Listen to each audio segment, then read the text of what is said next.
Barbados, get up. Good morning, Barbados, good morning. Good morning to you. Good morning, morning, morning, morning.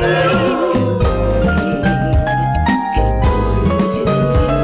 Good morning, morning, Barbados, good morning. Good morning to you. Good morning, morning, Barbados, good morning. Wake up, wake up, wake up. Morning to you. Indeed, good morning to you all, wherever you are. Thank you so much for waking up today, Thursday, the 10th of April, 2025. I'm Pearson Bowen. Good having you company. Good morning. How do you do? Hope you have a lovely day today. Now remember, thank you so much for waking up to watch us on our streams on YouTube, Facebook, and on our website, cbc.bb. We are always grateful for you keeping us company there as well. Engaging among yourselves, but engaging with us too. So good morning to all of you. Hope you have a lovely today. It's a terrific Thursday indeed. It looks beautiful outside. The sun has already begun to rise. Has it begun to do so in your area as well? I hope so. I hope that means you're going to have a bright and beautiful today. Today is Thursday. You know that's Q Day, right? So we'll tell you just a little while before the show is done where Q and the community will be today. Now also, I want to encourage you, if you have an idea or if you know of something or someone which you think we need to talk about and to share with the rest of the world, do send us an email at morninbarbados@cbc.bb, morninbarbados@cbc.bb. And I thank you for partnering with us so that we can bring the best of who we are to the rest of the world as well. So good morning all, and indeed, Patricia Ben, you are always so up. What time do you wake up, Patricia? Seriously, what time do you get up? But I'm not complaining. I'm glad you're up early. She says good morning to all brothers and sisters across the pond. Back to you across the pond as well, Patricia. Good having you company. Marcy Rock is wishing everyone today a beautiful day. She's thankful for being up and early. She's watching as well. Good morning to you, Marcy Rock. Have yourself a wonderful Wednesday. Auntie Faye, good morning as well. She's wishing everyone today a beautiful Thursday morning. I call it a terrific Thursday indeed. Rhonda Hines Graham, I call her Sweet Rons. She says, live, love, and laugh. Have a thankful Thursday, everybody, as well. Good morning to you, Sweet Rons, as well. Hello, Vereen Walker. Where are you watching from, Vereen? Are you in Barbados? I'm not sure. But good morning to you as well. Have yourself a beautiful today as well. Now, one of the things that's happening on radio today is for me, pioneering. It's going to be different. We're linking up today on 94.7 FM with Freedom 106.5 in Trinidad and Tobago. They're hosting a show called Agribusiness. It's not simply about agriculture, but it's about the business of agricultural innovation. It's hosted by Jody White. Interesting young man indeed. He's made agriculture his business. He has as his guest this morning Alicia Nichols, who is an international trade specialist and research fellow at the UWI Cayfield campus. They're looking at understanding and navigating tariffs in the region. That is going to be quite an interesting discussion. They encourage you to join, and you can send your questions. You can post your questions there on UC, the website, freedom1065.com, or you can call in as well. But 94.7 FM will join them at 10 o'clock this morning. 10 o'clock is just 1 hour looking at the business of agricultural innovation and specifically at understanding and navigating tariffs in the region. It is so topical and it is so important that we want you to not miss it. So do listen from 10 o'clock this morning to 94.7 FM, and then listening, if you have a question or a comment, you can pose it to the panelists there as well, as we will be having that connection. So don't miss that opportunity. It's going to be the first of its kind indeed, and perhaps it's the start of a wonderful relationship between ourselves. Guardian Media Limited, the radio station Freedom 106.5 FM, looking at agribusiness today, hosted by Jody White, who has made his life in the business of agriculture. So we want to encourage you to don't miss it. 10 o'clock this morning, 94.7 FM. Now, you do know that there is the ongoing Jean-Pierre Caribbean Youth Netball Tournament. Yesterday, the ladies had their day to look after themselves, but the games continue today. And so this evening, the first game is at 5:30. It's Antigua and Barbuda versus Grenada, all at the Wilde Gymnasium. Then the next game is at 6:45, Dominica versus Trinidad and Tobago, and Barbados plays its game at 8 o'clock versus St. Lucia. So the competition is really, really, really tight. And so we want to encourage you as much as possible to make your way to the gymnasium this evening. The first game starts at 5:30 with the last game, Barbados versus St. Lucia, starting at 8 o'clock. And all in between that have all sorts of entertainment and a whole host of things going on as well. So be at the Wilde Gymnasium. It's simple. You can pay at the door, or you can already go and get your ticket from any of the members of the Barbados Netball Association. So I want to encourage you to lend your support. This whole series wraps up on Saturday. So today, Thursday, there are games on Friday, there are games on Saturday, and by then we'll know whether or not the baby gems of Barbados are retaining the championship. So we want to encourage you to continue supporting the young ladies at the Wilde Gymnasium. Few things to tell you about this evening. We've been telling you about regathering in the parish of St. Joseph. So this evening, there is the launch of the Soccerama tournament. The Soccerama tournament launch is at St. Elizabeth Primary, beginning at 7 this evening. So do make your way to St. Joseph Primary, St. Elizabeth Primary in St. Joseph for the launch of the Soccerama tournament. Saturday is the 12th of April, and on that day is the memorial. The memorial is the annual event to remember the death of Jesus. And so we want you to log on to jw.org, jw.org, and find a congregation of the Jehovah's Witnesses near to you.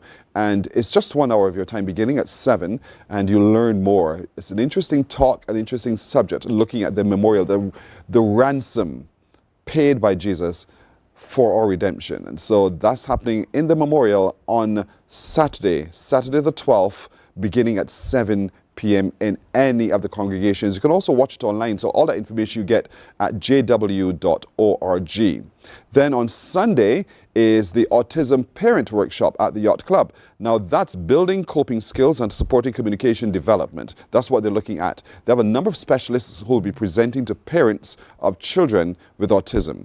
That happens from 10 in the morning right through to 4 in the afternoon. You can also watch on Zoom for those of you, because the capacity at the Yacht Club is only so much. But they are making it available to all of you to watch it on Zoom as well, but to get the Zoom link. And so you need to call 233-6221. 233-6221. Let me tell you again, 233-6221. And they'll give you the Zoom link, or you can send them an email at autismbarbados@gmail.com. autismbarbados@gmail.com. Don't miss this one. As all month of April, we're standing in support of those with autism. I'm wearing my pin, and I'm also wearing my wristband, because I'm standing in support of those with autism as well. So lend your support, make your contributions where you can to the ongoing work of the Autism Association of Barbados. Yesterday we shared with you 2 parents of boys with autism. One boy is 13, he's a teen now, the other one is 10 years old, and just the challenges that they've had to face and to overcome, and the decision to provide every opportunity for their child to have the best possible life. Those are things that you'll be discussing at the Autism Workshop for Parents. And so we want to encourage you to log in, to be there in person, register as soon as you can, 233-6221. And thank you. Also on Monday is the launch of the Season of Emancipation, the 1816 Rebellion. They'll be reenacting, and so we want to encourage you to come and be a part of that as well. And that's going to be happening at Golden Grove Plantation. Golden Grove Plantation, beginning at 6:30 in the evening. So as much as you possibly can, put yourself there at Golden Grove Plantation for the launch of the Season of Emancipation with the 1816 live reenactment of the rebellion, the uprising then, that led to ultimately our freedom as well.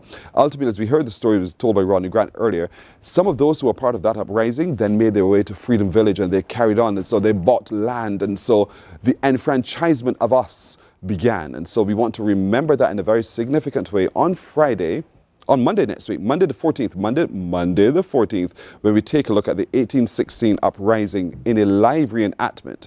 There is also at the Golden Grove Plantation a room where you can see all of the documents and a whole host of things and relive those moments as well. So please lend yourself to that reenactment and be a part of it all. But there's so much going on. Now coming up today, it is our exceptional youth. We'll meet some exceptional young people, one of who is a pilot who made his first trip to Barbados. He left Barbados, moved to Canada, continued his studies in the whole skill sets that he has, and so he's piloted his first flight to Barbados. We met him a couple of weeks ago. We recorded him because he was leaving and we didn't want to miss that opportunity, but it's a story to tell, and you really need to pay attention to that story coming up. Also this morning we'll meet a 9-year-old boy who has a beautiful voice. beautiful voice. Did I say beautiful? I mean beautiful voice. He is going to be with us this morning as he sings for us, but we talked to him for just a little while as well, so I can't wait for you to hear all that he has to offer. His name is Jamal. We'll also today be touching base with the Barbados Trust Fund Limited as they continue their activations in communities, working with the cooperatives to find ways to listen to your stories and to also craft those tools to help you. They're more than just lending, they hold hands as well. So all of that and a whole lot more straight ahead right here this Thursday morning on Mornin Barbados. But let's get started this morning as we say good morning to the Bishop of the Methodist Church, the South Caribbean District and Barbados, Reverend Derek Richards. Good morning. Good morning. Good to see you. It's good to see you as well, and thanks for having me. Oh, you are more than welcome. We had to have you because we know next week we're heading in a very powerful week in the Christian calendar. Yes. What we call the Holy Week. Yes. And it kicks off on Sunday when we take a look at the Palm Sunday. Correct. And I thought no one better to talk to us a little bit as we understand the significance of Palm Sunday and what the Holy Week means for the Christian, on the Christian calendar as well. So from where you sit and the pulpit where you stand, what's the significance, first of all, of Palm Sunday? Thank you, Pearson. As you know, there is the peripheral issues that we normally highlight and celebrate. Palm Sunday marking a significant moment in Jesus' life and in the Christian calendar. It starts the Holy Week season, Jesus entering Jerusalem on a donkey, being hailed by persons who spread their clothes on the road. Palm branches are being waved and they are singing, hailing him as king. And it culminates in Jesus' eventual arrest and condemnation, and arrest, crucifixion, then eventually resurrection. So for me, those are the peripheral issues.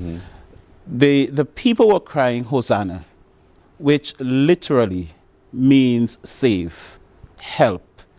And one would ask, what were they asking to be saved from or helped with?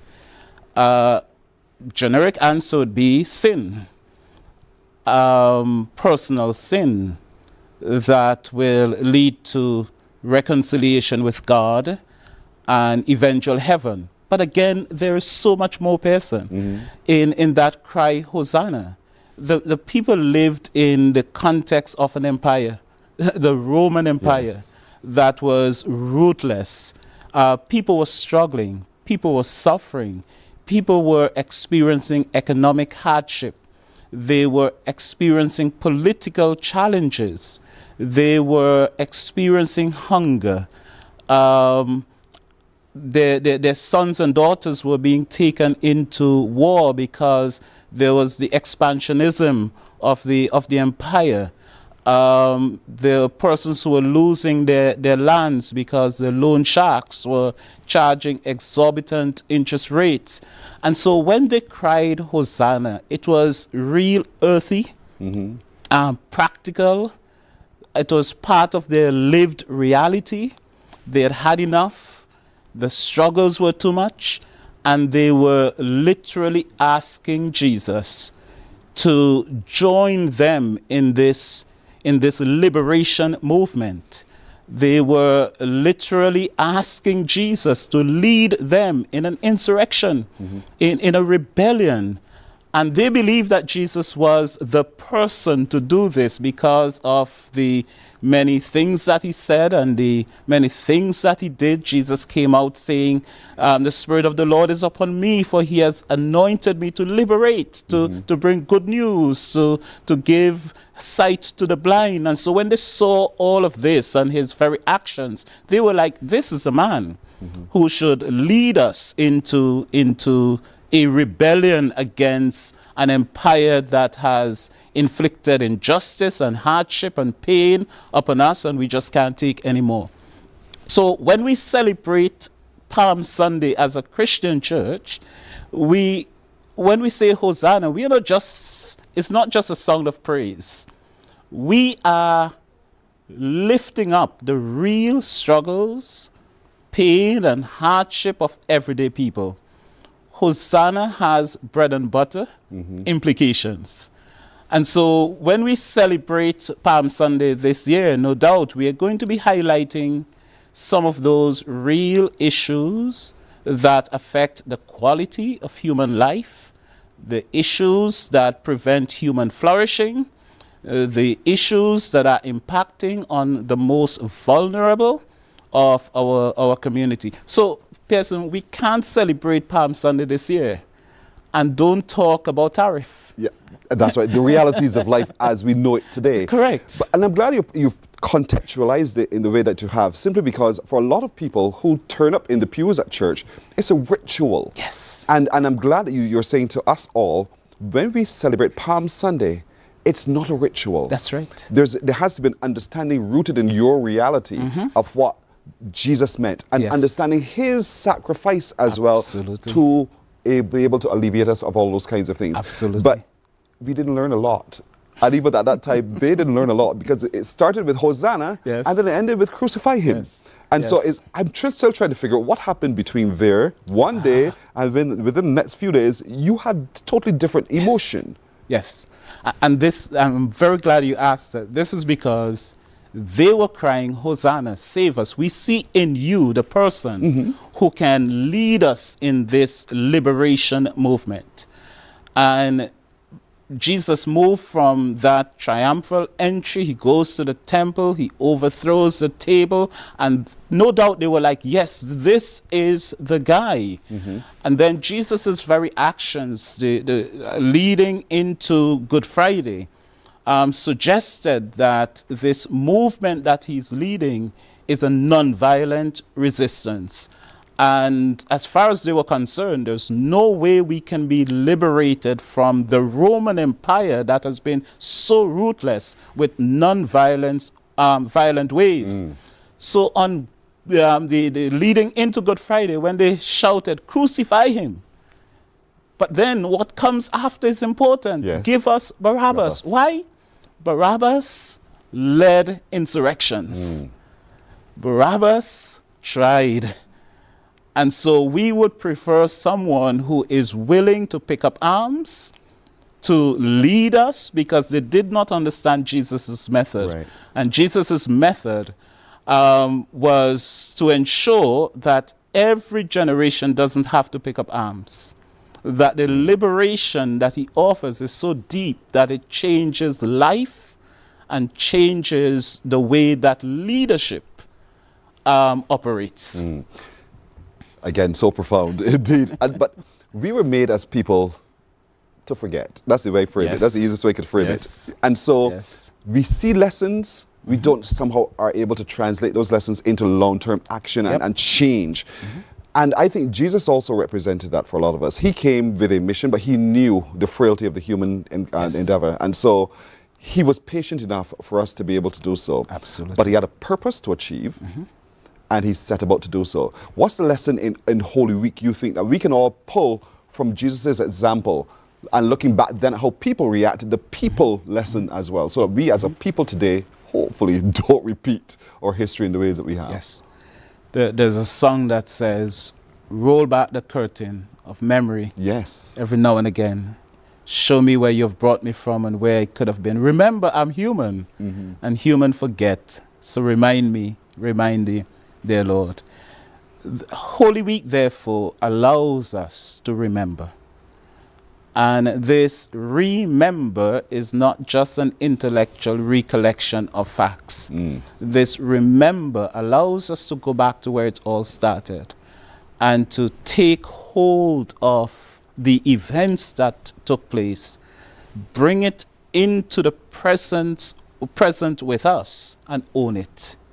So that Jesus' actions in the past, liberating people, is also Jesus' actions in the present, liberating us and giving us the power and the grace to be engaged in liberating others, lifting up others, agitating for others, advocating for others. Yeah.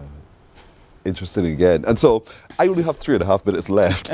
Talk to me about what the Methodist Church is doing then during Holy Week, so that people have an opportunity to be reminded Yes. of the sanctity of what Holy Week means. Well, we start on Palm Sunday, and several of our congregations will have processions of witness into the community.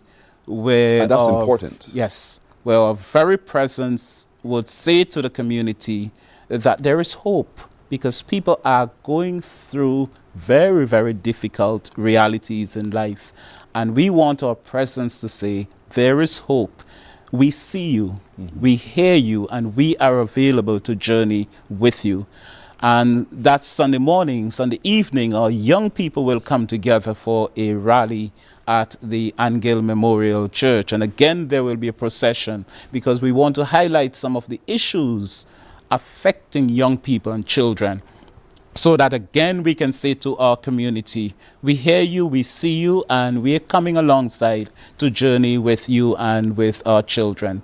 And then for the rest of Holy Week, from Monday right through to Thursday, we have services every evening as we retrace the steps of Jesus leading into Good Friday. And then on Good Friday, we have worship in all of our congregations in the morning, and then in the evening the James Street Spice and Circuit comes together for a wonderful Good Friday cantata with the Barbados Police Service Band. And so I am expecting that to be a tremendous, tremendous experience. Our young people are going to be involved, our choirs are going to be involved, and other specially invited artists are going to be involved. And so it is the place to be on Good Friday at 5 p.m. at the James Street Methodist Church. That's so true. Mind you, there are 20 Methodist churches on the island, 20 of them, from the north right through to the south. They're all opening their doors. The doors are open. The doors, while they may appear shut, they're not shut. Their doors are always open. Absolutely. The office is always open. So you can reach out by telephone, and you give a call, and you can reach out to one of the members and let them help you seek salvation as well, because the story of Jesus is so important, and we all are required to learn from it. He set an example for us to follow, because Jesus is the way. And so once we remember that, we remember that we need to find ourselves in worship. We need to find ourselves in church. We need to get back to the truth. And so the Methodist Church says, come. From coming Sunday, Palm Sunday, right through to Easter Sunday, our doors are open. Let's come. Let's come. And so, Bishop Richards, it's always good. I want to encourage as many people as possible to come. I'm happy that the Methodist Church is at work in its community and seen in its community. And I commend you and all the efforts that you continue to show to all of us. You're very welcome indeed. And my invitation is open to you to come back some more. Absolutely. Good. So I'm sure my producer will talk to you as we engage with you, and your understanding of Bible and understanding of Scripture, so that we can learn from this as well. Absolutely. Good man. Thank you. We're taking a break. We're back in just a moment. Morning, morning, morning. Good morning. Good morning to you. Hey there, it's Mahalia. I want to share something that might be really helpful. If you're feeling anxious, overwhelmed, depressed, or lonely and have no one to talk to, call Lifeline Barbados. We all face struggles at times in our lives. You're not alone. There's no need to feel ashamed or embarrassed. It's okay to reach out for support. Lifeline Barbados is completely confidential. No one else will know you called. They're there to offer a caring ear and guidance without judgment. And fellas, I want you to know asking for help is a true sign of strength. It takes real courage to reach out. You can also call Lifeline Barbados if you're worried about loved ones who are struggling and you need advice on how to support them. There's a saying, a problem shared is a problem halved, but not everyone has someone they can confide in. That's why Lifeline... Morning, morning, morning. Good morning. Good morning to you. 24 minutes after 6 o'clock now, and staying scriptural, staying religious, staying involved in what's happening. There's another production coming up in the week of Holy Week, as we call it, but for Easter. And it's being put on by the Christian Mission of Barbados, and we're happy to be joined this morning by Pastor Paul Seeley. Good to see you again, my brother. Yes, please. And Miss Waith, good morning to you as well. Good morning to you as well. Joyanne is her name. And you're having an outreach Easter production. Yes. What's happening? Yeah, so this weekend, the weekend before Easter, on the 12th of April. Is this weekend? It is this weekend. Okay. Yes, we're having an Easter production entitled I Believe It. And it is a dramatic Easter production. There will be singing, dancing, drama, and we're really looking forward to persons coming out and inviting persons within the community to come out to be there as a part of the production, and we really hope that will impact their lives. Where is it? This is at the Gospel Tabernacle, the Christian Mission Gospel Tabernacle. Oh, where is it? That's the corner. The corner of Lightfoot Lane and to the street. Okay. Yeah, so the corner of Lightfoot Lane and to the street, that's where the church is located, and that's where we'll be having it. Yes. At what time? It's at 6:30 p.m. 6:30, and is a multimedia performance. Yes, Indeed, singing, yes. dancing, all sorts of things. And so we're engaging people to come catch the spirit, so to speak, Yes. lest we forget. Unless we forget, we have to be there. And so I believe it. Yes. Because a lot of doubt was sowed in the minds of a lot of people at that point in time, wasn't it? Yes, and I think the reason why we would have called it like I Believe It, there are a lot of things that are going on in the world right now to make you doubt, to make you feel very discouraged. So the whole concept of I Believe It is to kind of remind you that you can believe in God and you can still have faith in God despite everything that might be going on. And the production kind of focuses a lot on that as well, just to give a little peek into it. That's right. Pastor Seeley, Yes, please. Joanne just said it rightly, because there's so many things happening all at once, are conflicting with conflicting messages. And we don't know what to believe. And so from where you stand again as a pastor, help us understand what to believe.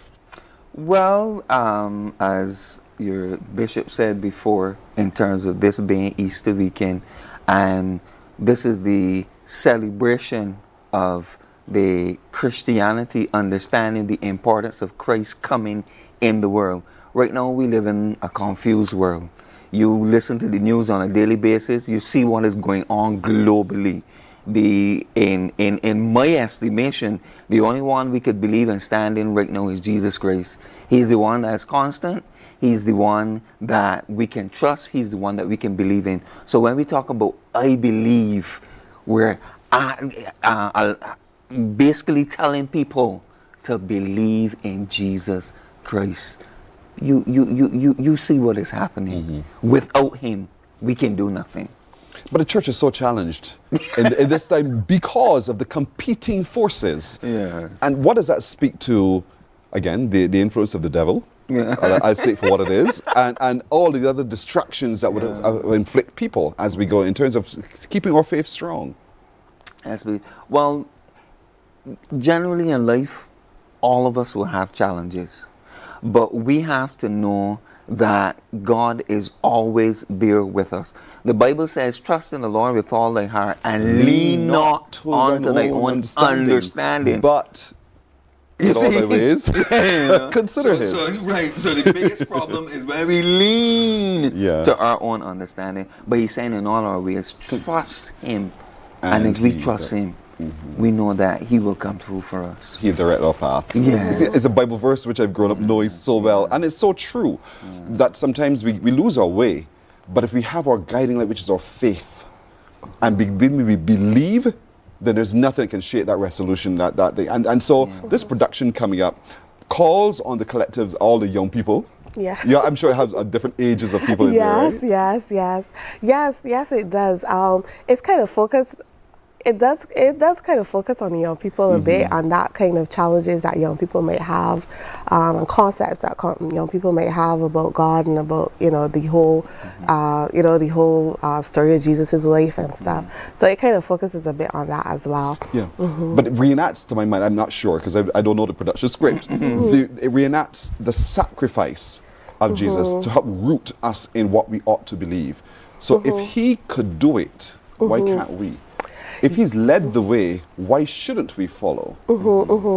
Yes, that's true. So it really does kind of culminate in that in terms of Jesus' sacrifice for us, and also to what his sacrifice means for us as as people living in the world right now, and what that sacrifice offers us, because he didn't just do it because he did it for us, and what that means for us as people, being able to know him, being able to live our lives and be impacted by him as well, even with all that is happening at this point in time. Yeah. So how do you see the production ending? I I say any with a bang. Well, our vision really is for persons' lives to be impacted with it. So we really want it to end with that when everything is said and done with it. We really want persons to really come to know Jesus or, acknowledge him, come and be able to, receive counsel or whatever they might need maybe from it. If you felt hope, that's when you came, to come and be, let me just try to hope again. Let me just try to believe again. And there are persons there who will be able to help you with that. Yeah. And so, Pastor Celia, talk to me about what you see as the role of the Christian Mission Church in particular in helping people to, having had that experience at the production, having made a decision, what are you thinking you should now do to maintain that journey with them? Well, what we notice is that people need help in their everyday lives. So we just don't want to bring a theoretical Jesus, but we want to bring a practical Jesus. So how can we help you practically? How can we help young people with their studies? How can we help you in terms of guiding you, in terms of creating a vision, understanding your purpose, understanding your potential? How do we help them on a daily basis? You see what's going on in our educational system. How can we help to curtail the challenges we're having with the violence in our community? How can we build positive young people? How can we impact these young people so that they can make change in this island, Barbados? Because you and I know that all of us would like to see change in this island. So our goal is really to cultivate that person, not only teaching them biblically, but helping them to understand how do you apply those principles practically in life. You keep using the word how. I'm going to throw that word back at you. How are you going to do that? Through sessions, engagements, well, how are you going to do it? Well, you have engagement sessions. You have vision casting sessions, you have Bible study, you have Kingdom Kids where you deal with different aspects of the Bible. You look at the life of Jesus, you look at the characters in the Bible, you pull the principles from the stories and you show them how you can actually practically live out these principles in life. How do you pray? How do you study the Word? How do you read the Word of God? How do you use the Word of God even when you have exams, seeking God's face, His guidance and His direction that He will bring back to your memory what you would have learned. Different things like that. As I told you all last time, I'm so impressed with the work that you guys do. You're true to your community, you're true to your faith. And you'll find practical ways of engaging with people to bring them along. You don't leave them by the wayside. And so this production roots us back to what we believe or what we ought to believe. And it's a multimedia production. All sorts of skill sets will be used in there, but it's open to everyone. It's happening again at the corner of Lightfoot Lane to the street. To the street. I got to route it right there, and it begins at 6:30 p.m. Do we pay or do we? There's no fee to enter, so you come to be a part of it. Yes. You don't want a collection? We got things to do. We will collect an offering. We will collect an offering. All right, good. But there's no payment. There's no entrance fee. Yeah. It's free and open to everyone. Yeah. Salvation is free to all anyhow. Yes, it is. So that's the whole point. There's a moment of salvation in all of this production indeed. So we want you to come. I believe it. That's what they're sharing with you at the Christian Mission Church right there at the corner of Lightfoot Lane and Tudor Street. Yes. And it starts around 6:30. Yeah, 6:30. And we want you to come. It's open to everyone. There's a small collection, but give as your soul will to do. And it's open to everybody. So how many cast members do you have? We have approximately 70. 70 cast and crew. or Cast teen? cast and crew. This is huge. Yes, cast and crew. Cast and crew. We have about 70 people that are part of this particular production. Wow. We're very happy and pleased about that. This must have taken forever to get done. It has been an effort to really pull together, but we were really thankful to the members of the church that have participated and persons who have come along to assist us from other churches as well, who have really helped us along. So we're really thankful to them as well, because it wasn't just us. We can't just take credit. a Christian faith and brethren. There have been other ministries that have been helping us as well. So we're really thankful to them. This is fantastic. Well done, thou good and faithful servant. Indeed. Now you can enter into the kingdom. That's right, but I want to encourage you to continue. Folks, don't miss this opportunity. I Believe It is the title of the production. It's happening on Saturday, this Saturday, at the corner of Lightfoot Lane and Tudor Street. That's where you'll find the Christian Mission Church at work in its community. They're opening their doors to all of you to come witness this multimedia, life-changing production. At the end of it all, they will not leave you there. They will continue to counsel you. They'll walk with you hand in hand. They have sessions open up for you to come and continue your journey towards developing your faith and becoming stronger in your faith. So it's available to you. I thank you, Pastor Seeley. And thank you, Sister Joyanne, Thank you. as well. And I encourage you again to come back and share with us more of the work that you guys are doing at your church, all right? Sure, we will. Thank you so much for having us. You're very welcome. We're coming back in a moment. Morning, morning, morning. Good morning. Good morning to you. Some ask, what makes Barbados so special? We at Mornin Barbados say it's you, our exceptional youth. You are talented, resilient, and inspirational. You are the epitome of the Barbadian spirit, testing the boundaries of your creativity. If you are an entrepreneur, artist, baker, designer, author, or have done anything you think should be highlighted, email us at morninbarbados@cbc.bb. Let us show the world our exceptional Bajan youth. Hey there, it's Mahalia. I want to share something that might be really helpful. If you're feeling anxious or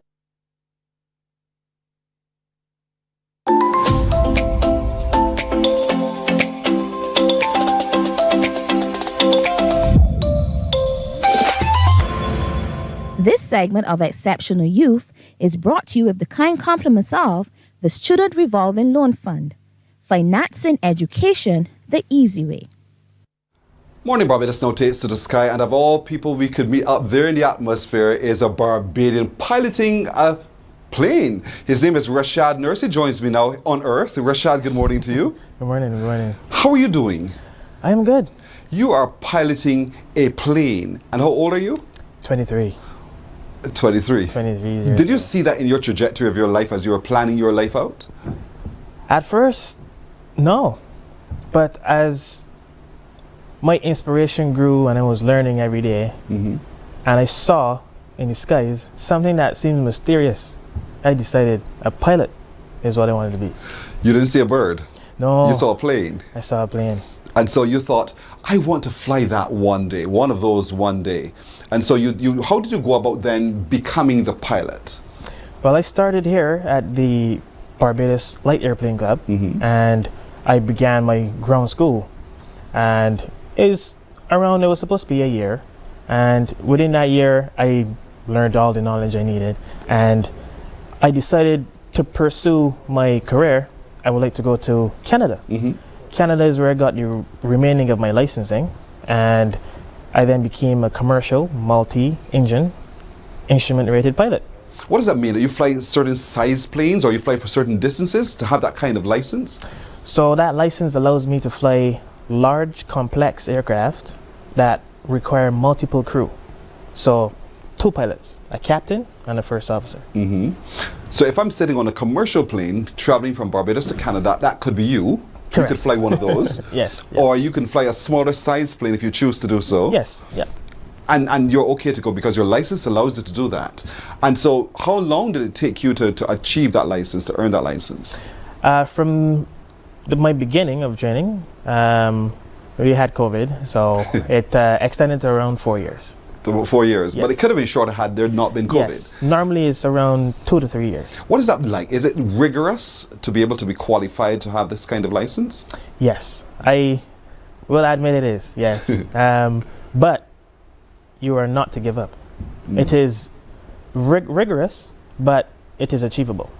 Everything in aviation is achievable. Once you put your head to it, it is very achievable. So even me with this hard head could become a pilot, right? Sure. He laughs. I'm being serious. So there it is now. After your period of study then, you're now licensed to fly what you fly. Yes. And you got your license in Canada. Yes. You know, there are lots of young people who are today watching who are thinking, I also want to be like you, Rashad. Right. What advice would you give to them? My main advice, do not give up. Because every pilot goes through the same struggle of, oh, it's too hard. At the beginning of all stages within every career, it's too hard. Do not give up. As you see your goal, set it and maintain it. Set it and maintain it. Were you one of those who I would love to go to the airport and watch planes take off and land, watch the uniforms that Yes. pilots and so forth? You were one of those. You had I that kind of was. enthusiasm. I was, but you yes. took it seriously. Yes. And now you actually recently flew into Barbados for Yep. the very first time. Correct. Yeah. Before you tell me what you flew, don't tell me yet.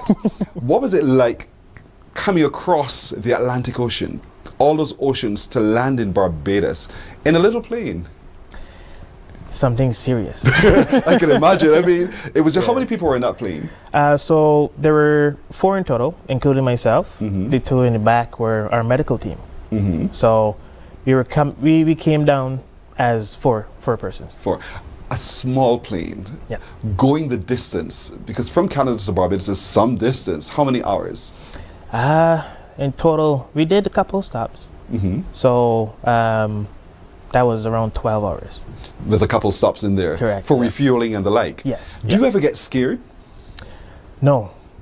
Why not? Within the years of the training, you build that confidence, and you know exactly how things are supposed to happen.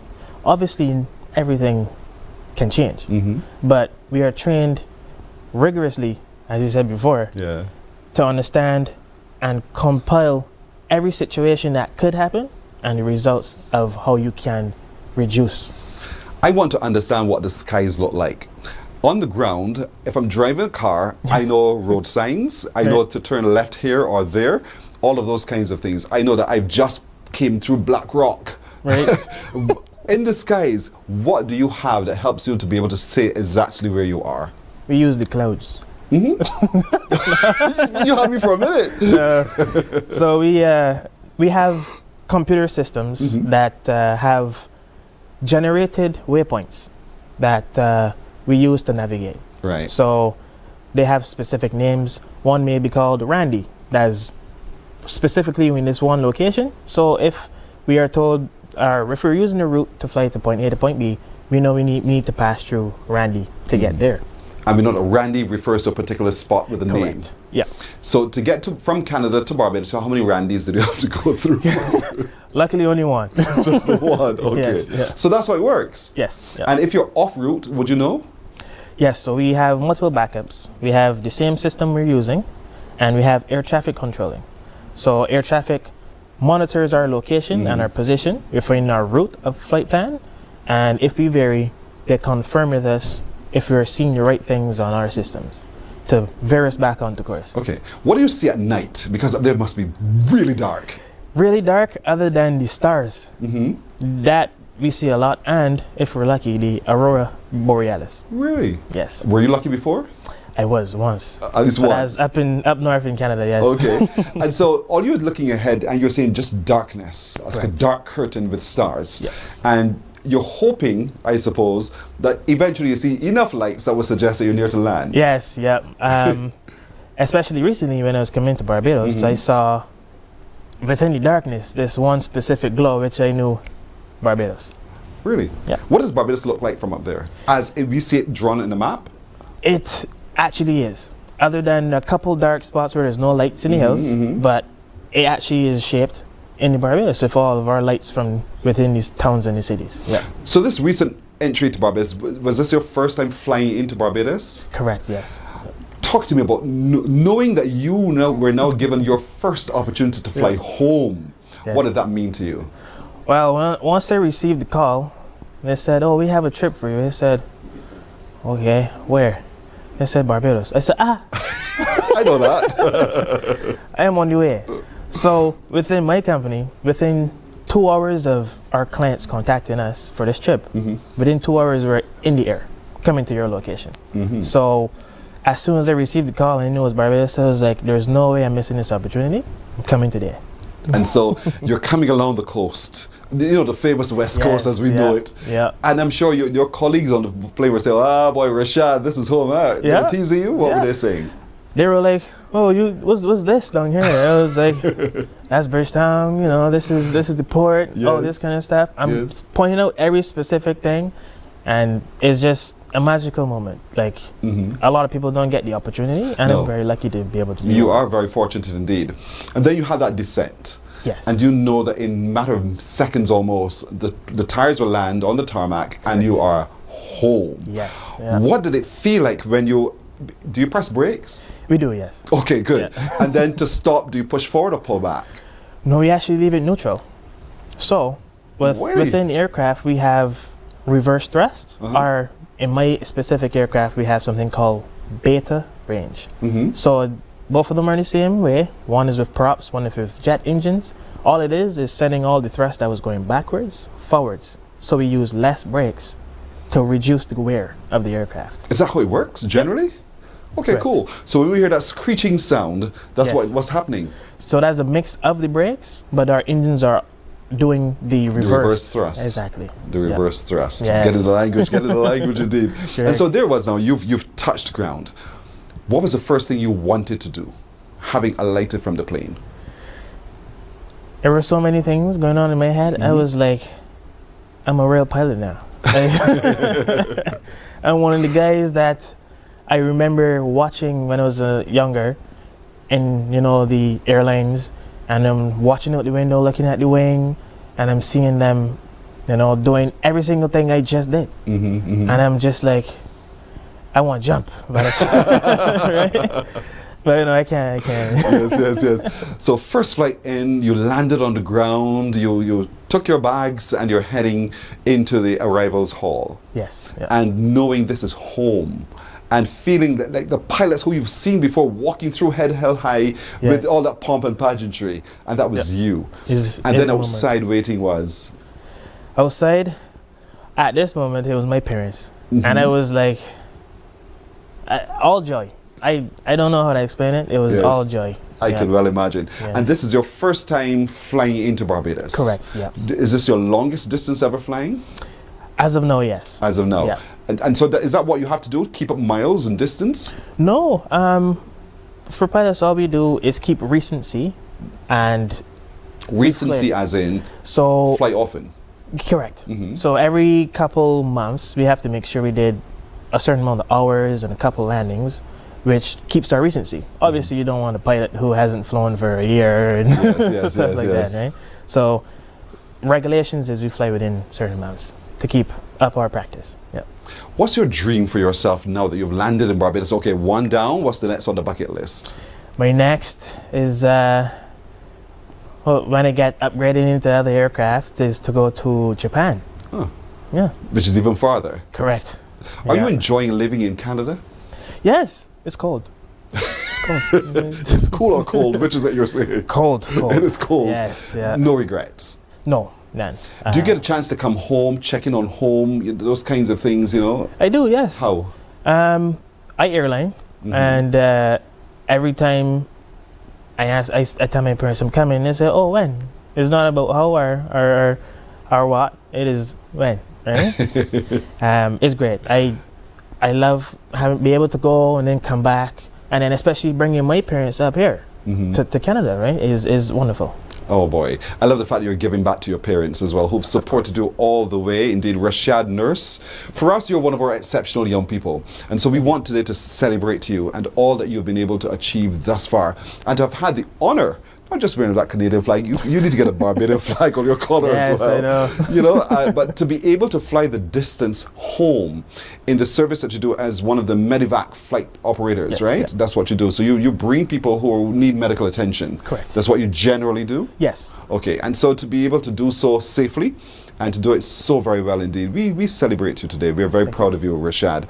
And so we commend you, and we want to encourage you to continue doing well what you do. Tell more people about Barbados, because there's a lot of ignorance about where we are. Very so we true. want to dispel that darkness with your light about who we are. And so we commend you, Rashad. Good to meet you. You as well.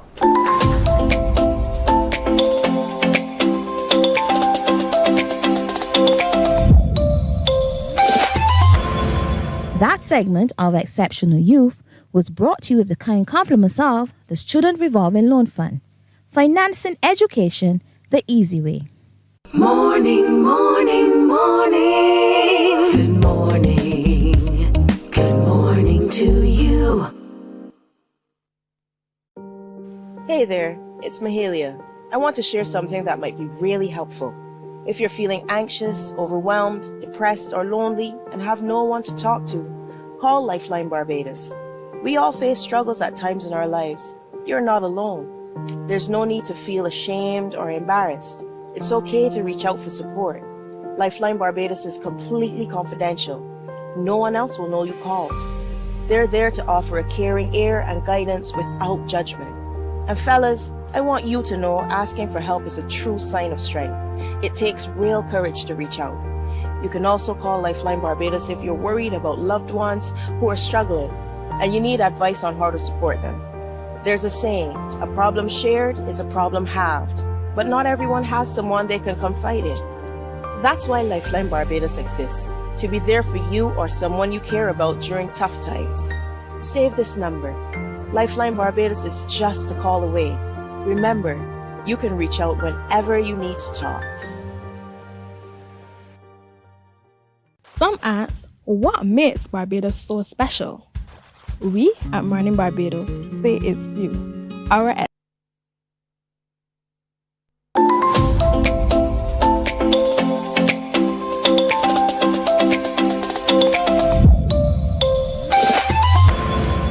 This segment of Exceptional Youth is brought to you with the kind compliments of the Student Revolving Loan Fund.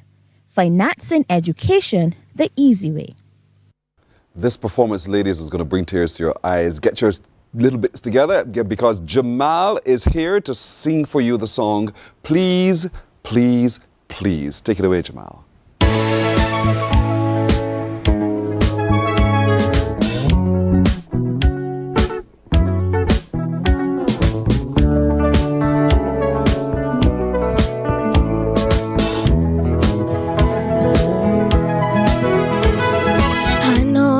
Judgment, I know I have good taste. It's funny and it's ironic that only I feel that way. I promise that you're different and everyone makes mistakes, but just don't.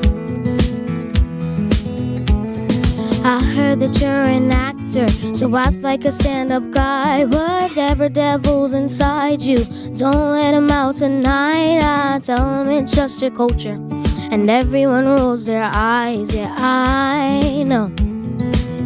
Oh, I'm asking, baby.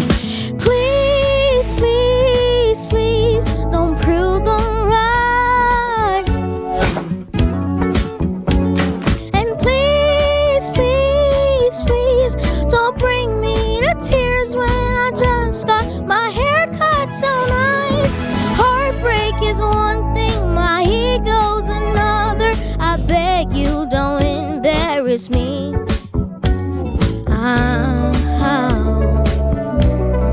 Please, please, please. I have a fun idea, babe. Baby, just stay inside. I know you're craving some fresh air, but the ceiling fan is so nice, and we can live so happily. But no one knows that you're with me. I'm just kidding. Really, really, really. Please, please, please, don't prove them right. And please, please, please, don't bring me to tears when I just got my hair cut so nice. Heartbreak is one thing, my ego's another. I beg you, don't embarrass me.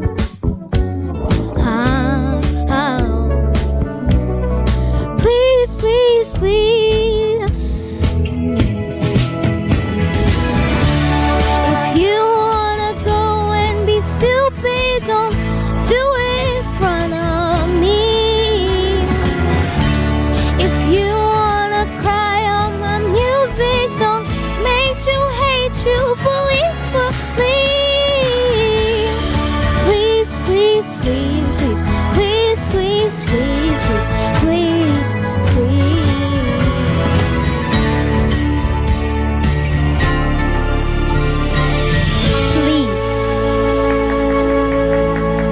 Jamal, have a seat, have a seat, have a seat.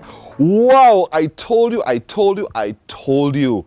Beautiful voice, beautiful. His name is Jamal Ford. Jamal, good morning. Good morning. Thank you for being so bold and thank you for getting up so early on your vacation to come join us. You have a beautiful voice. Thank you. It's crystal clear. And you know, you got the chance to meet Jaco's mom, right? Yes. And what did she tell you? She told me that she would hand me over to her son. All right, so your career is now set, Jamal. Are you ready for a career in singing? Yes, please. Really? Yes, please. Is this something you always wanted to do? It's not something that I always wanted to do, but when I got into singing, I said that this will be what I'm going to be interested in. Wow. You still have me trembling because it's such a beautiful rendition of a song called Please, a big song, Please, Please, Please. But I heard you got discovered at school. Yes. Talk to me about that. So I was inside of my classroom the afternoon and I was singing and I was with my friends and when my teacher got back inside the room, she said, they told and they was like, Jamal, teacher, you have to hear Jamal singing. and then I was like, why would you do that for? So we went to social studies and I sang, and my social studies teacher over there, she is who told me that I would go on Mornin Barbados. Listen, I'm so glad she told you that because I did not know that you could sing so well. I saw you when you came on tour, but I did not know you could sing so well. So, having been discovered, where have you sung? I have sung at my mommy's restaurant when she has karaoke and in Canada. You went to Canada to sing? Yes, please. Are you serious? Yes, please. What did you sing and how was that? It was good. What did you sing? Love by Keisha Cole. Why you go for all these big songs? You love this kind of music, clearly. Yes, please. How do you see yourself as not a karaoke singer for sure? You just want to be able to be a recording artist? I want to be a singer, a professional singer, or a track star. Or a track star? Yes, please. Whoa. I wonder which one will win out, the singing or the track? I think the singing. I think so too. And so you love this kind of music. You're 9 years old. You're at St. George Primary School. You are, for us, a star already. And this is the music. But you have a twin sister. Yes, please. Can she sing? That sounds like no. She's not as good as you are, right? No. And so do you have competitions at home in terms of who can sing better than who? All the time. All the time. And all the time you win. All the time you win. I'm sure your friends who are watching right now from school, they're thinking, oh, Jamal is so immensely proud of you. And we are too here at Mornin Barbados, you know. But what track events are you into as well? I'm into sprinting. What distances? 100 meter, 200s, and so on. My brother, then you see how much you're like me you are? I think. You know, I wouldn't go any further than 200 either. I recall having a voice something like yours when I was much younger. Not as nice as yours, for real. But, you know, to be able to sing the songs that you sing and sing them so very well. So, Keisha Cole is one of the artists who you admire. Yes, yes. This one that you just sang, Please, Please, Please, is by? Sabrina Carpenter. Who else do you like to listen to? Fantasia and Bruno Mars. You don't like Whitney Houston? No. You don't know Whitney Houston? No. Education, my boy. When you get home, you do some Googling and you listen to some of Whitney Houston's performances. She was, because she's passed away now, she was considered the voice. And maybe it's the voice of my generation, but it is a voice that you can learn something from. The ways that she tackled, the way that she expresses her songs, and the way that she tells her stories through song. Because I was watching you as well, I was watching your movement as well. It said to me that you got into the music, which is good as a performing artist. So I wish you well. So what happens for you now while you're on vacation? So right now I'm just home and doing nothing? Playing games. And catching up on singing, yeah. Oh, nice. So when you go home today, what song are you going to sing? Any. But they feel I'm going to sing that exact same song. The same, Please, Please, Please? Yes, yes. Nice. To perfect it, right? Because you're kind of a perfectionist. That's very, very good. But I heard that you're also thinking of having you enter the Junior Monarch? Yes, yes. Are you interested in that? I'm interested in, but I got offered to do Junior Monarchs because a lady at my mommy's restaurant heard me singing and she would ask me if I was interested in Junior Monarchs, and I said I would think about it, but at that time I had stage fright. But no, that fright is gone. Yes. And you're ready. Yes. You're ready to tackle soca, calypso, that kind of thing. And your voice, you think, lends to that? Indecision. Have a discussion with mommy here. Indeed. But you know, Jamal, you are amazing.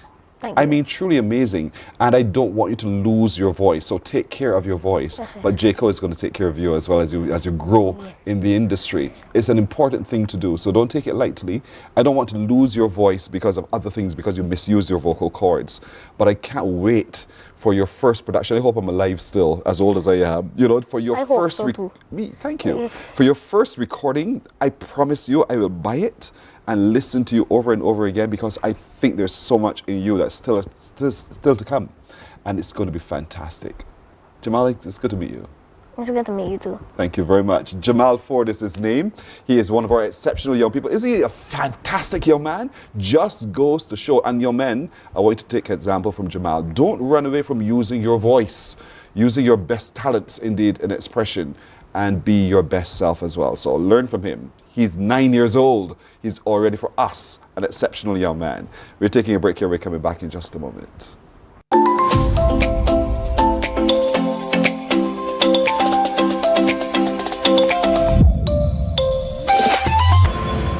That segment of Exceptional Youth was brought to you with the kind compliments of the Student Revolving Loan Fund. Financing education the easy way. Morning, morning, morning. Good morning. Good morning to you. Some ask, what makes Barbados so special? We at Mornin Barbados say it's you, our exceptional youth. You are talented, resilient, and inspirational. You are the epitome of the Barbadian spirit, testing the boundaries of your creativity. If you are an entrepreneur or Morning, morning, morning. Good morning.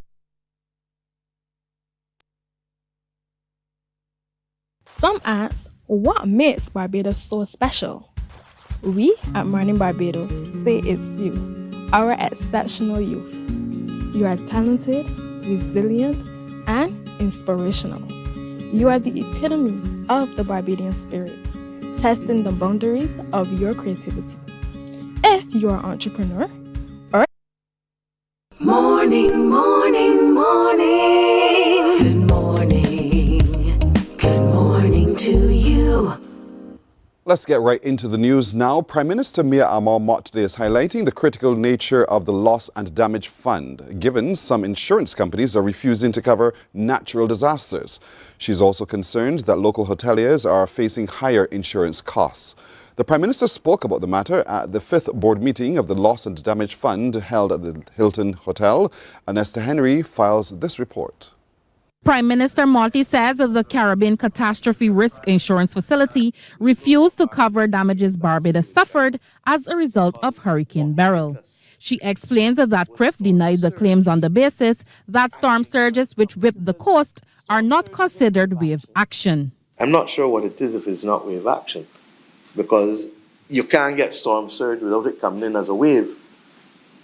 But the insurance people in CRIF refuse to recognize that we should benefit from 1 cent, in spite of the fact that we had 7 to 9 meter waves, destroyed 40% of our fishing harbor, broke over the breakwaters in the harbor, and sank 2 boats. This damaged badly the Coast Guard base, damaged badly the jetties in the Oystons fishing complex, damaged badly the southern portion of every beach on the west coast of Barbados, every bay, to the point where one leading hotel immediately reported a reduction of $2 million in revenue in the 6 weeks that came immediately after. And that's just one hotel.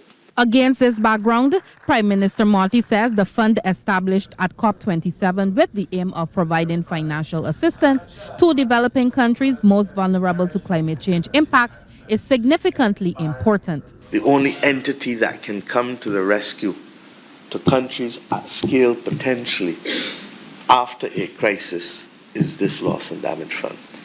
And if we have to bring you back here to have that meeting with the major philanthropic organizations of the world, we will be happy to host it.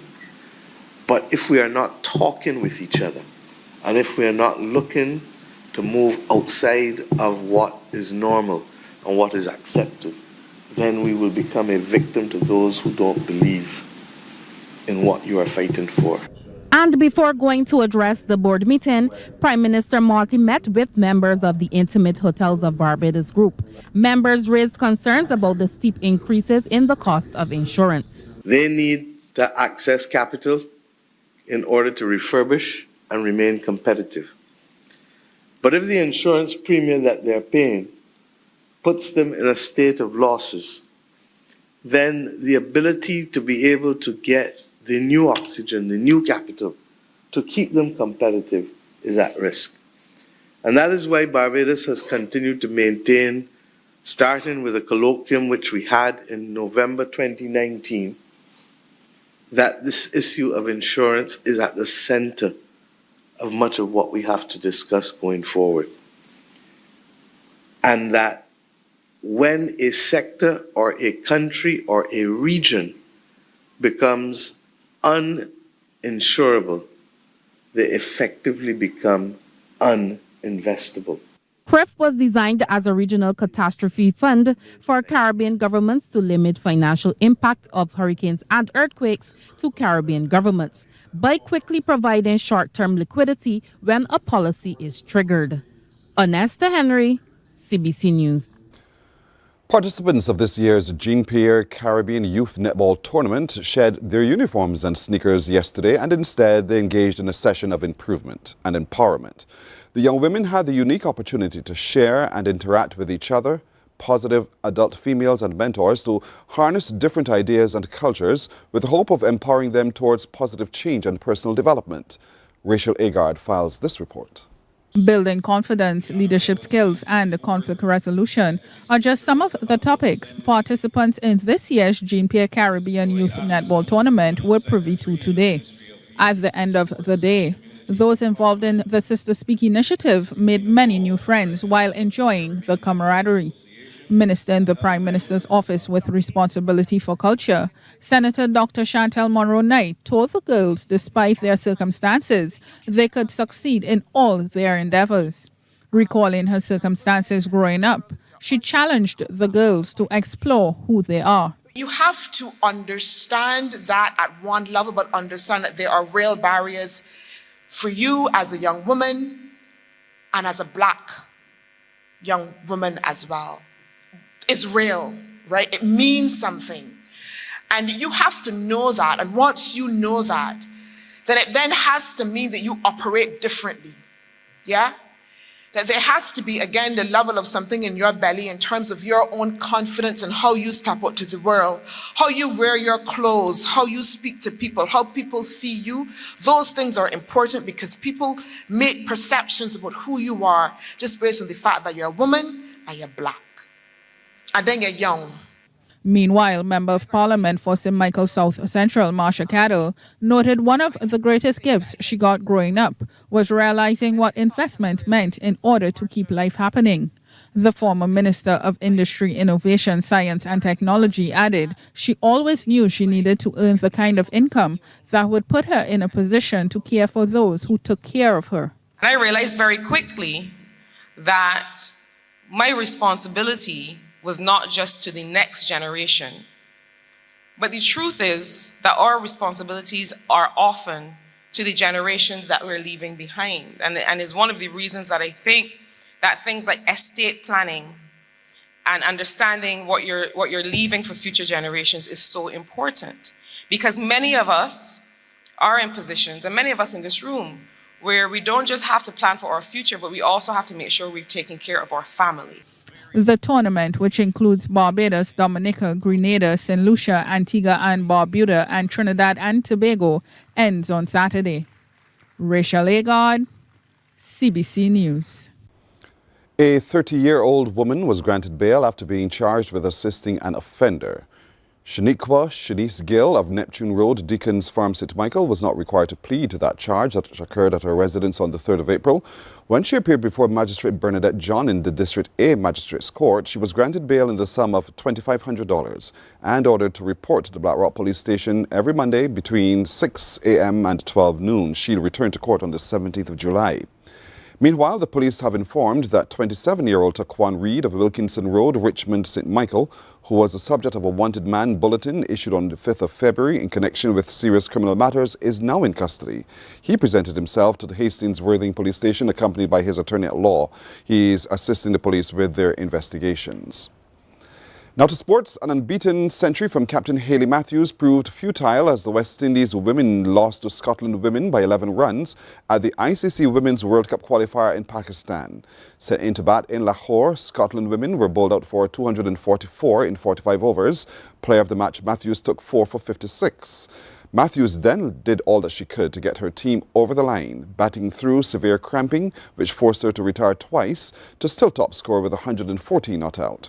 That not included 14 fours, but the Windies women were still dismissed for 233 or 46.2 overs to lose by 11 runs. Jade James made 45 and a 113-run second winning partnership with Matthews, while Catherine Fraser took 3 for 50. Hey there, it's Mahalia. I want to share something that might be really helpful. If you're feeling anxious, overwhelmed, depressed, or lonely and have no one to talk to, call Lifeline Barbados. We all face struggles at times in our lives. You're not alone. There's no need to feel ashamed or embarrassed. It's okay to reach out for support. Lifeline Barbados is completely confidential. No one else. You would say they're Hey there, it's Mahalia. I want to share something that might be really helpful. If you're feeling anxious, overwhelmed, depressed, or lonely and have no one to talk to, call Lifeline Barbados.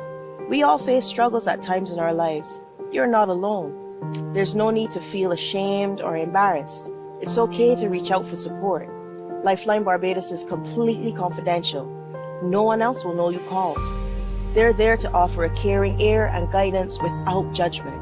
And fellas, I want you to know asking for help is a true sign of strength. It takes real courage to reach out. You can also call Lifeline Barbados if you're worried about loved ones who are struggling and you need advice on how to support them. There's a saying, a problem shared is a problem halved, but not everyone has someone they can confide in. That's why Lifeline Barbados exists, to be there for you or someone you care about during tough times. Save this number. Lifeline Barbados is just a call away.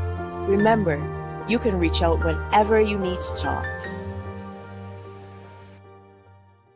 Some ask, what makes Barbados so special? We at Mornin Barbados say it's you, our exceptional youth. You are talented, resilient, and inspirational. You are the epitome of the Barbadian spirit, testing the boundaries of your creativity. If you are an entrepreneur, artist, baker, designer, author, or have done anything you think should be highlighted, email us at morninbarbados@cbc.bb. Let us show the world our exceptional Bajan youth. Hey there. By 11 runs.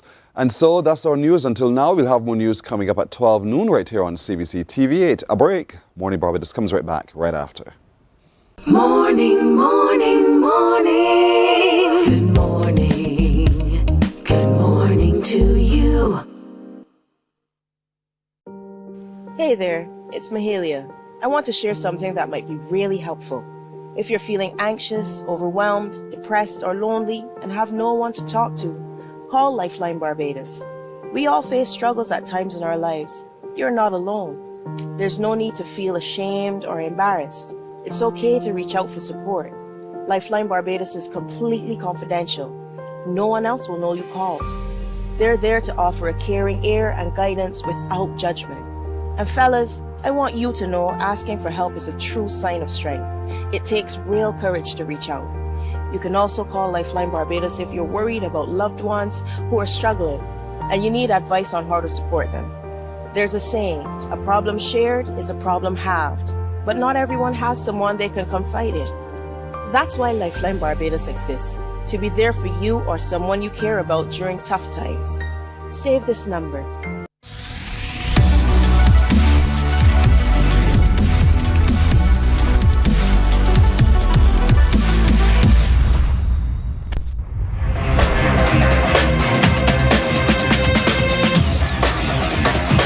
Week after week, Scold presents exciting reports and documentaries on the most varied topics of our time. Spectacular developments and innovations, lifestyle and trends of tomorrow, mobility and tourism, health news, highlights from art and culture. Each contribution grabs the viewer with extraordinary images and stories and takes him into fascinating worlds which he experiences here exclusively and up close. We're there when companies and specialists develop super satellites for a global network in space and can look behind the scenes. Scold is a window to everything that is there or is yet to come.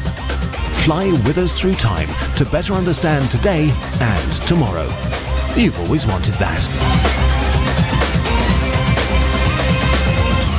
Scold, a look into the future.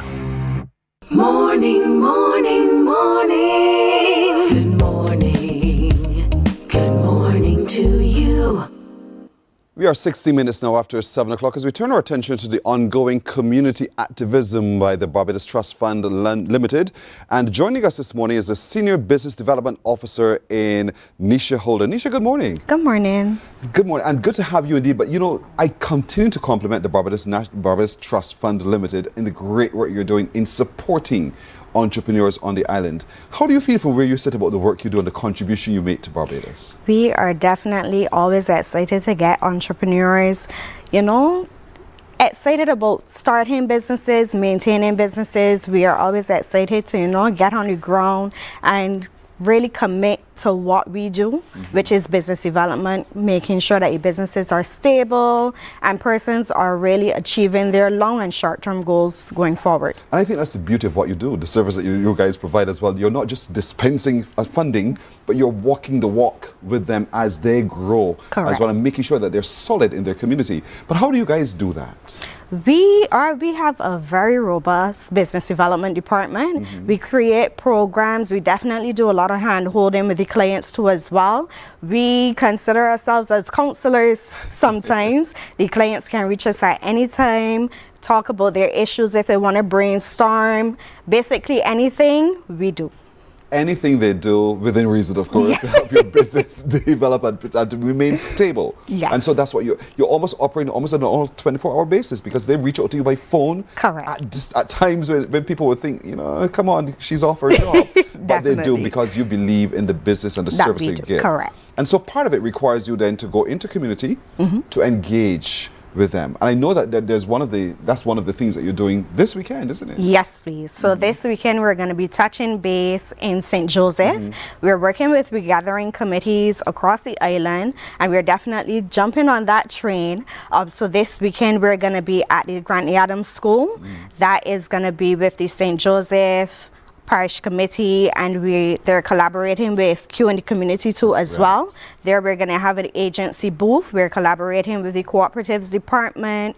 The Office of Insolvency will always also be there, as well as the Financial Literacy Bureau. And we also take the opportunity to showcase our clients because that's what we're in the business of doing. So you can also come out and see some of our clients showcasing and displaying what they have to offer. And to purchase from them as well while they're there. So there's a special queue on Saturday, by the way. That's what we're hinting at. There's a special queue on Saturday at the Grant Adams School. Yes, please. And so while you're there, while you're attending, don't just come to dance and play dominoes. Engage with the folks from the Barbados Trust Fund Limited and the many people who they continue to give support to engage in, not just watch and see, but purchase their products as well. But while there, if you are an entrepreneur from anywhere across Barbados, we can now sit with you and get further assistance in terms of discussing our needs. Yes, please.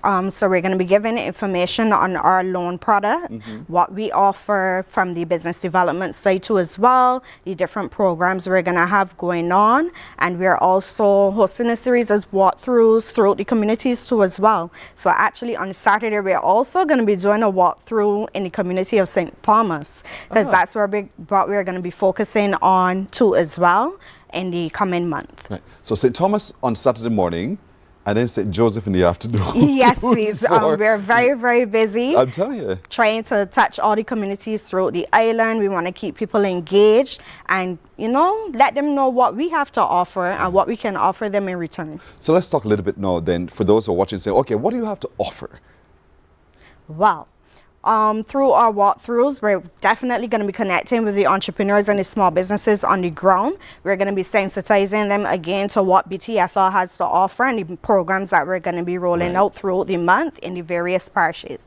So we're going to have our Let's Start Entrepreneurship networking session. That is really for persons who may not have a business as yet, may just have the idea, persons who have established businesses and persons who are just getting off the ground, where you can have a space to come out and network. The persons from the ministry are also going to be there, the Ministry of Energy and Business, and they want to hear the issues that the entrepreneurs are facing on the ground so that they can make better policy decisions going forward. So that's going to be our LTE networking session. That's going to be at Lester Vaughan on the 30th of April from 5 till 7. End of this month.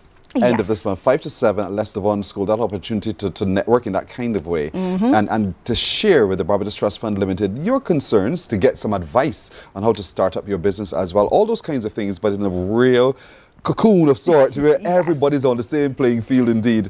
And I'm glad you said it, because I wanted to hear from you what are some of the stories you're hearing coming back to you from the entrepreneurs as you engage with them as you go. Entrepreneurs really just want someone who can relate to them and that kind of mentorship to keep them grounded going forward. A lot of people are still reeling from the effects of COVID, so that's something that we've had to try to maneuver with and try to create that stability within those businesses too as well. But persons just really want someone there who they can bounce the ideas off of to make sure that they're headed on the right path. And you give them that assurance. You hold their hand. Yes. As they go, and which is what you said to us at the very beginning. Sometimes literally. and that's important, because for a lot of people, you know, it's the headache of to be a self-operator is even more challenging than to be a small operator where you're having some other people work with you. And so to be able to say to them, it's okay. It's okay, we have you. We have your back. And so is this something you do only for those who have the loan relationship with you? No, our program is going to be for the wide general public. So persons from all walks of life. As I said, if you have a business already, have an idea, now starting up, is for anyone to come out and network. So everyone, you're encouraged to do so, because the Barbados Trust Fund Limited is more than just dispensing funds. They're also there to assist you and to see that your business thrives. Because if yours doesn't thrive, they don't get your fund payback. You know, so they want to make sure that you do it right, so that you can you know, keep it circling for other people to benefit from as well. And have you seen a repeat entrepreneurs come and say, you know, I loved your engagement in the first instance, I want to continue this relationship? Definitely. We have a lot of repeat customers coming back for their second loans, because as you know, our second loan is up to $10,000. And we definitely keep them in that practice of keeping records, because we want to take them from unbankable to bankable, really and truly. So that's another thing within itself that we get going with the entrepreneurs too. And that's the advice they give as well, because when you're not banked or using a bank account of some, whether it's the credit union or the commercial bank or wherever it is, you know, then it's difficult sometimes to track how you're doing. Exactly. But if you begin to put your funds into an organization that captures all of that data, we can see how you're progressing. Correct. Even if you spend it all, you can still see what level of incomes are coming through and get a sense of how well your business is doing. And that's the service that you share with them as well, those kinds of bits of advice for any businessman. So if you're thinking about it today, folks, and you're uncertain as to what all of this means, contact the Barbados Trust Fund Limited. They have officers in there like Nisha, who will be able to guide you in developing your business. She's the Senior Business Development Officer. Yes. Indeed, and so that's what they do as a living. So that's one thing that you offer. You sit with me when I cry, because I want to be able to be told it's okay to cry. Your business will still flourish, but you need to focus on this or that. So in applying for a loan, what's the process like? What do you require? Our process is very simple and easy. We're fully online now, but persons who are not as tech savvy, we still encourage them to come into the office, and one of the officers will help them out.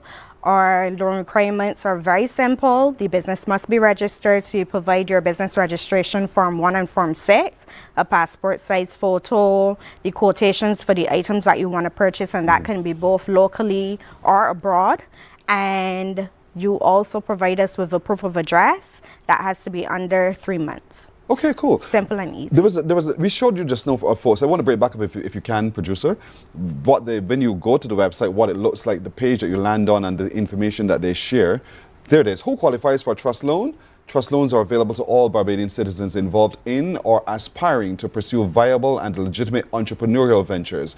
It encompasses a wide range of professions, including artisans, hairstylists, manufacturers, and many others. And simply to apply for a loan, you just click right there, and there you go. It begins that online process to apply for the loan. Definitely. If you can't, because you don't have access to the internet, you can walk in to the Barbados Trust Fund Limited, and you will meet with that individual, sit down, and you fill out the process. And once you supply all of the supporting documentation, then you're good to go thereafter, right? But this coming weekend on Saturday, we're going to the Grantley Adams School. Yes. And you're there from what time to what time? We're going to be there from 11 until around 6.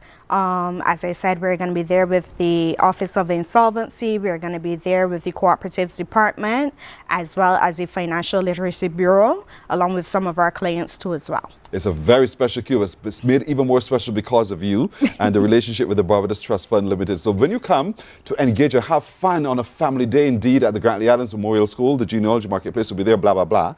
But when you come, look for the Barbados Trust Fund Limited. The Barbados Trust Fund Limited are people like you with the same interest as you, which is success and earning your revenue to make your business proud. And you are proud of your business as well. So we want to encourage you to stop by, see them, engage in conversation, get all of the answers to the questions which you may have, and have that understanding as to what it takes to start your business, to maintain your business, and to grow your business.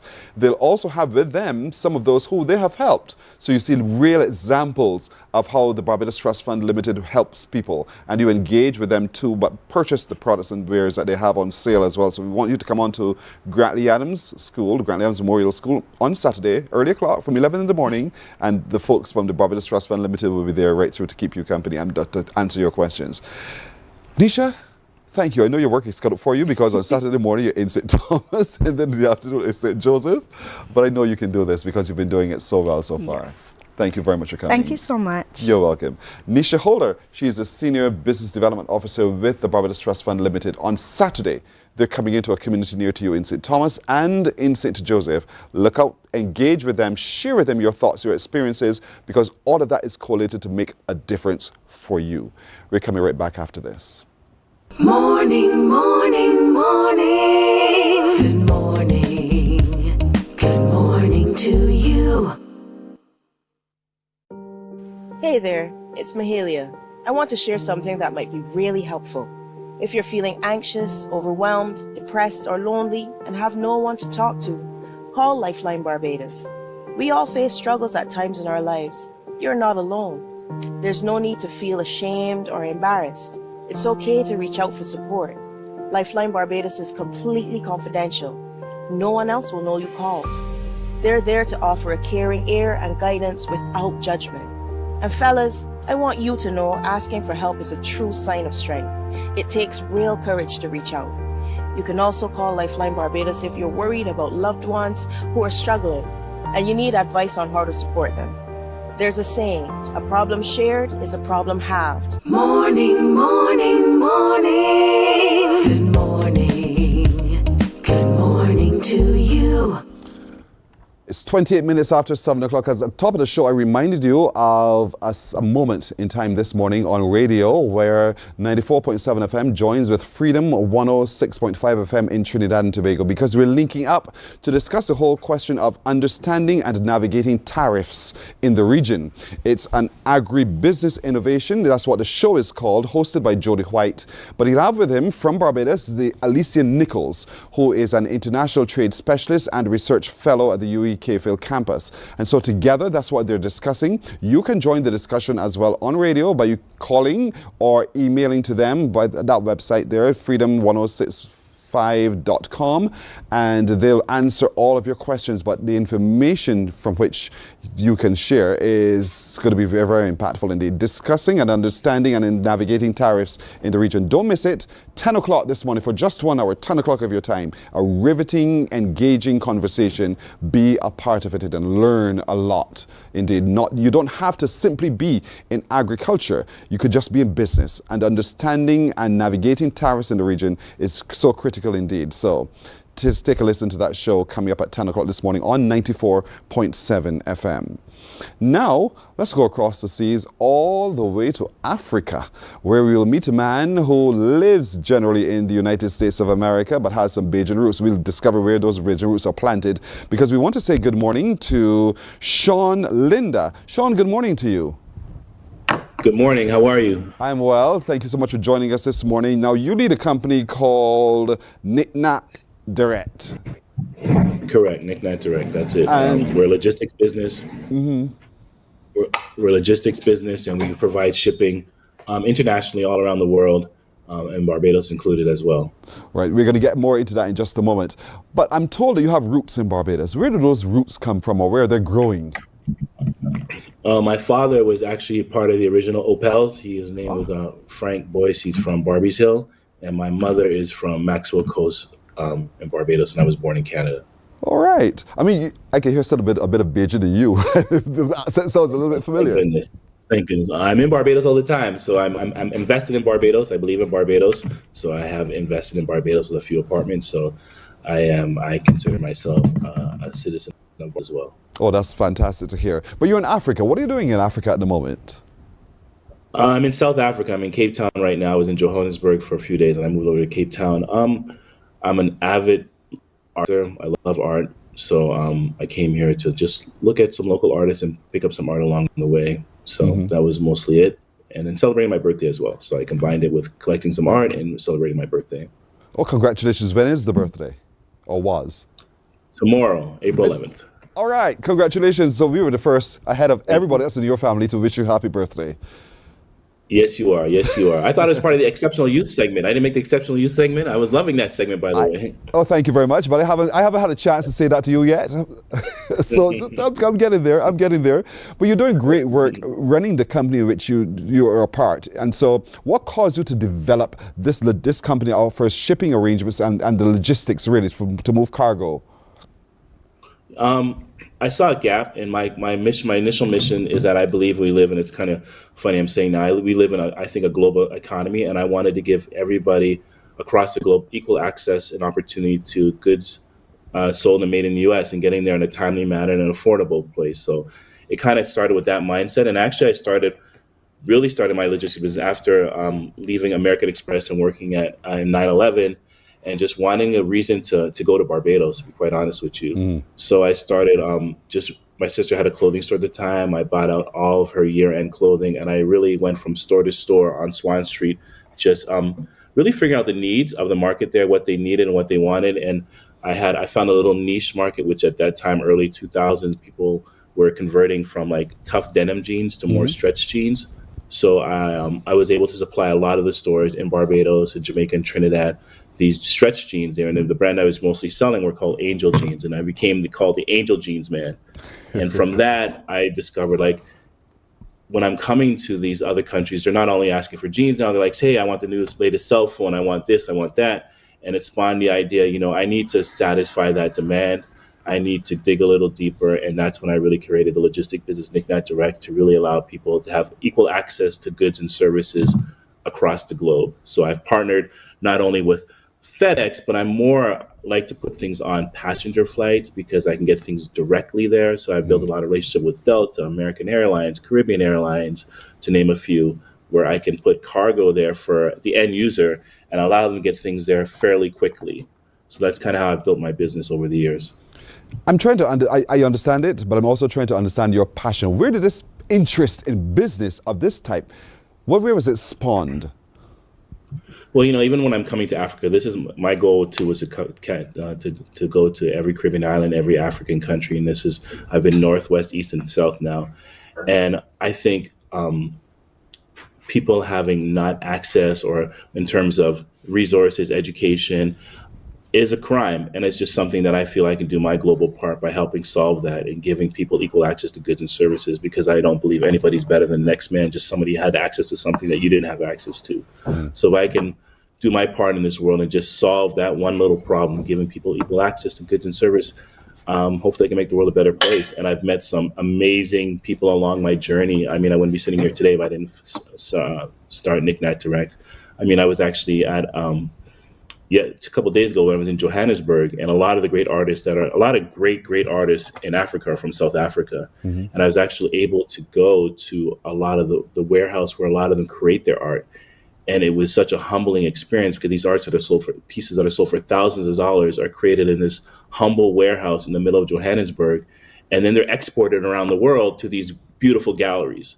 So even like my art journey, and I've been to so many different countries and bought art, and Barbados included, it's really a humbling thing to kind of meet some of these artists and see the inability of access that they have. And there has to be a middleman to help them reach places that they can't reach. So I think my logistic business is about making sure everybody in the world has equal access to goods and services. And I really try to make that mindset. And I've always believed in business, you don't follow the money, you follow the opportunity, and money will come. You know, Sean, the average man, because I see you as beyond average, the average man would have seen that need and walked past and said, oh, well, that's not for me to solve, that's someone else's thing to resolve. But learning the process, understanding that, and having that passion to make that difference, were there examples before that led you to think that you could be that man to make the difference? You know, I would say my mother, just even, I would even thank Barbados in a sense. My mother enforced us to come to Barbados every year. And, back then she'd have 2 70-pound suitcases each. So we'd have 6 pieces of luggage, and we'd be dispersing it not only to my grandparents, but people in the community. And it humbled me and made me, thankful, like growing up in Canada, but knowing that I could provide things to friends and family. And I think that spawned me to go in this direction. I've always, tried to help my community as best as I can, not as far as like handouts, but as far as education. Like I have a nonprofit as well called Financially Clean, where I teach financial literacy, and I've taught thousands of students by now. And it's really giving them the simple, basic understanding how to leverage whatever opportunity they're in and monetize it. It's beyond the basics of just, saving. It's about learning the really understanding of investing, and investing in the number one thing you should be always investing in, which is yourself, whether it's through monetary, education. It's as long as you keep with the understanding of investing in yourself, you'll receive growth regardless of your opportunity. And I even believe the youth of Barbados have so much. I mean, Barbados in itself is such a unique gem with so many opportunities that it's blinding sometimes to see how many opportunities there are in Barbados. And just the fact that even, how stable the economy, how stable the government it is. I encourage all that listen to this, even locals as well, to invest in your island. There is, foreigners come in there every day and see the opportunity and take advantage of the opportunity. But I think as locals, you need to see it. And I was even, I've had so many great ideas. I think that Barbados could strengthen its economy and even kind of move away. I'm getting political now, even just move away from, the dependency of tourism. But I believe in Barbados, and I just believe in educating, and I believe in, financial growth and access. Well, that's fantastic. You mentioned your mother and your mother's influence in helping you to get serious about this whole process, but you also journeyed into finance. And was that also a critical part of your development of who you are and your mindset to make change? Absolutely. It developed a solid foundation, and it made me find my niche as far as finance and where I fit in, because my first job was at Chase Bank. I worked on Wall Street as a retirement investment specialist. And from then, I really got to understand retirement and savings. And then I also start to understand the market a little bit and how I can leverage off the market to obtain wealth. But then, once again, I go back to the narrative of investing in myself. Once working for a few firms, my last at American Express, I started to dabble in real estate. Then 9/11 happened, and I realized that, I think life is short. It's not only about like making money, but it's really creating a lifestyle for yourself that you're going to enjoy. And I've always enjoyed Barbados and the Caribbean in itself. So I wanted to create some business model that will give me the opportunity to go there and learn, even get culture. And I'm so happy I made that choice, because even, coming on this show and meeting, it was all through my journeys of coming to Barbados and investing in Barbados. So I think life is very short, and it's something that you have to balance money with wealth, with happiness, and creating your own journey and path. That is so important indeed. You're so right. I want to come back. We're going to take a break here, but when I come back, I want to talk to you a little bit more about how these tariffs are impacting your business and how you see, as Barbadians, we can benefit from your business in being able to move goods and services beneath the tariffs, if you wish. We'll be right back after this. Morning, morning, morning. Good morning. Good morning to you. Some ask, what makes Barbados so special? We at Mornin Barbados say it's you, our exceptional youth. You are talented, resilient, and inspirational. You are the epitome of the Barbadian spirit, testing the boundaries of your creativity. If you are an entrepreneur, artist, baker, designer, author, or have done anything you think should be highlighted, email us at morninbarbados@cbc.bb. Let us show the world our exceptional Bajan youth. Hey there, it's Mahalia. I want to share something that might be really helpful. If you're feeling anxious, overwhelmed, depressed, or lonely, and have no one to talk to, call Lifeline Barbados. Morning, morning, morning. Good morning. Good morning to you. Our guest's name is Sean Linder. He is the co-chair and co-founder of the Brooklyn-based nonprofit Financially Clean. He also operates Nat Direct, a shipping and logistics company out of the New York area. And so he's with us this morning from South Africa. That's where he is. Now I want to turn to you, Sean, and President Trump has talked about imposing tariffs on us in the Caribbean as well. From where you say, how do you see those tariffs affecting not just trade between ourselves and them, but doing work and shipping stuff into Barbados as well? It's just created a lot of queries.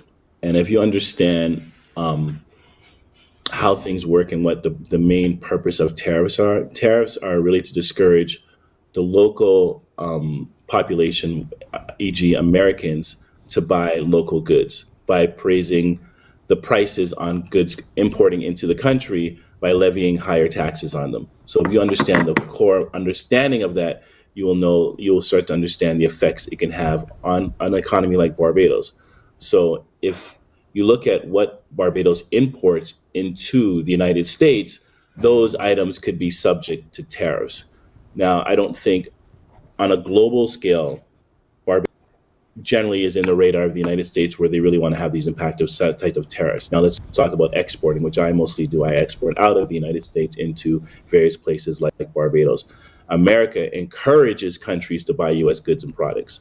They want you to buy them. They want you to consume. They want you to. So with that being said, I tell people all the time, the way you'll feel it if you're someone living in Barbados coming to the United States or wanting U.S. goods and services, you may see a hike in prices due to the fact that some of the items that are produced in the United States some of the parts may be made in China, which carry a tariff or duty with them.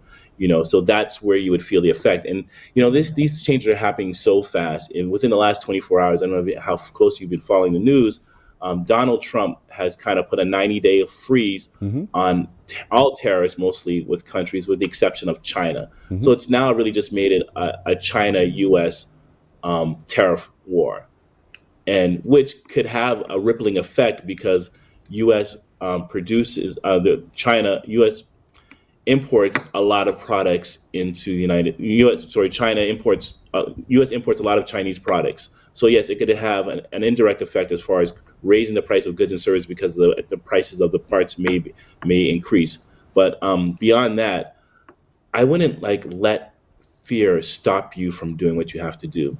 And if you look at just historically in life in general and in business, when there is big change, whether good or bad, it creates opportunity. And that's where your mindset has to be. Where is the opportunity for me? How can I add value to this current environment? I don't think any environment should put a fear in you. It should seek where the next opportunity lies. Because most people that are not living in fear are taking advantage of the opportunities that are being presented. So what opportunities do you see being presented? Within for Bajans or just in general? I'll start with general and then I'll zero in on Barbadians. Okay, well, let's just talk about in the United States where I live. Because of, change of government and, like Donald Trump or don't like Donald Trump, all these government layoffs, all these different compartments opening up and closing creates a lot of consulting work. They have to train these people how to do these things. And even like, for example, this mass deportation that you're talking about, that requires a lot of work. You can't just deport somebody and have them out of the country immediately. It requires you have to, close these people. You have to feed these people. And some of them coming from foreign countries like El Salvador or Mexico, or wherever they're from, there's certain needs that specific population has. And these can result in government contracts. There's so much wealth made through just government contracts that people don't understand. But the wealth I do understand. Elon Musk makes a lot of his wealth through government contracts. So for those that are listening, even in a local government, local population in Barbados, there's always opportunity with you providing some kind of service to your government where you can be contractually compensated. So I think just looking at where the shifts are happening and where the layoffs are happening and what they're now looking to replace it with, because most times we're going to replace it with something in some form or fashion, should direct you and where you should be looking to take advantage of. That requires a business mind here. You're fortunate because you're trained. We all have it. We do? We all have it. It's about finding what you like and passion. I think you can monetize anything as long as you look for that. You love Barbados so much. Why would you come home and use your mind to help us unravel some of the things that we're facing? I'm willing and able. I'll put my right. I pledge to Barbados. Absolutely, absolutely. I would love to re-engineer even how the whole customs is done. I think Barbados is missing out on huge opportunities because I think, economically speaking, we could be quite frank. Barbados imports a lot of goods, and I think the quicker they allow those goods to be imported into the country and consumed, and the money it would create a more robust economy rather than slowing the process down. I deal with a lot of small business owners, and I'm going to advocate for them on their behalf. I'm sure they're going to message me all and be so happy that I did. Sometimes the local merchant in Barbados almost feels like a criminal the way they are treated by customs and the process that it takes.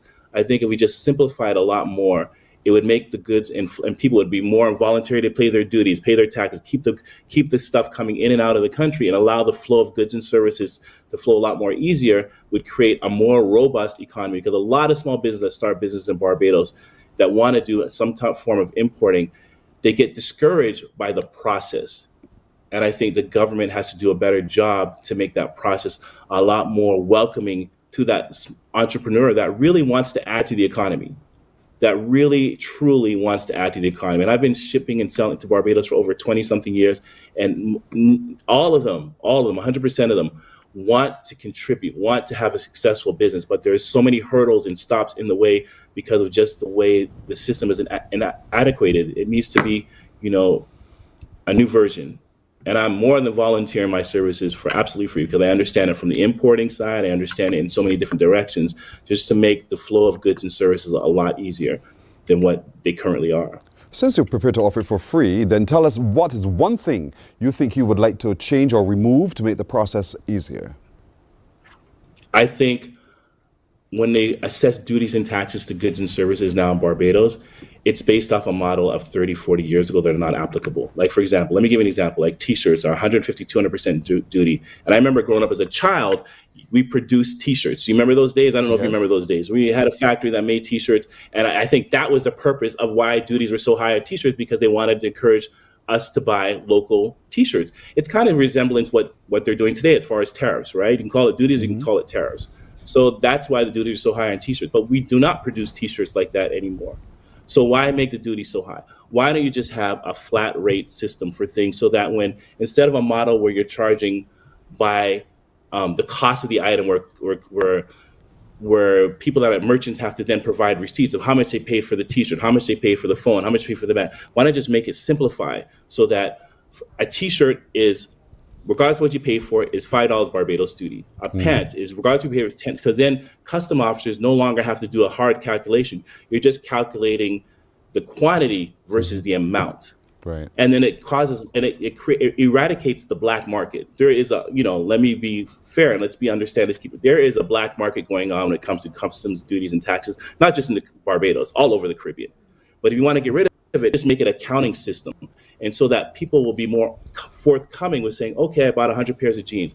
And if the count is, if they give an account that's wrong, where they're trying to get over on the system, then you penalize them, you ban them. But if it's just like, okay, how many pieces, then because a lot of small business owners, if you bring in a cell phone today or a shirt, you may be charged $10 duties tomorrow, and then depending on the custom officer tomorrow, you'll charge $20 or charge $30. It's not consistent.